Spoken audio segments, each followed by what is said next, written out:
Bonjour et merci de nous rejoindre pour les perspectives du marché d'aujourd'hui.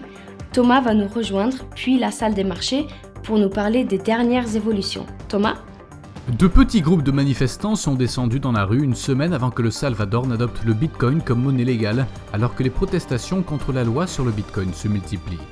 Le S&P 500 et le Nasdaq ont atteint de nouveaux records emmenés par les valeurs technologiques, les investisseurs ayant réagi positivement aux commentaires modérés de la Réserve fédérale sur la réduction des mesures de relance monétaire. Le rythme effréné de la hausse des prix des logements sur la plupart des grands marchés mondiaux depuis le début de la pandémie a probablement atteint un pic, mais l'accessibilité devrait rester tendue ou se dégrader au cours des prochaines années. La dernière session a vu les actions Tesla gagner 2,1%. Selon l'indicateur stochastique RSI, nous sommes dans un marché suracheté. La paire euro-dollar s'est échangée latéralement lors de la dernière session, l'indicateur ROC donne un signal haussier. Le cours de la paire livre sterling-dollar est resté largement inchangé lors de la dernière session, l'indicateur stochastique donne un signal baissier.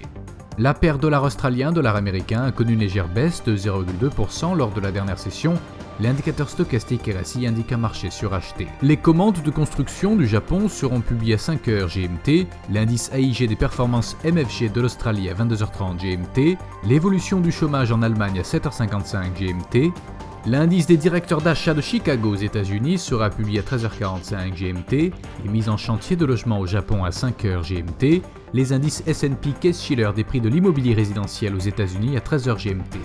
Nous espérons que vous avez apprécié nos perspectives du marché d'aujourd'hui. De la part de toute l'équipe, nous vous souhaitons une journée de trading productive. N'oubliez pas de nous rejoindre la prochaine fois pour toutes nos analyses des derniers événements et nouvelles sur les marchés financiers.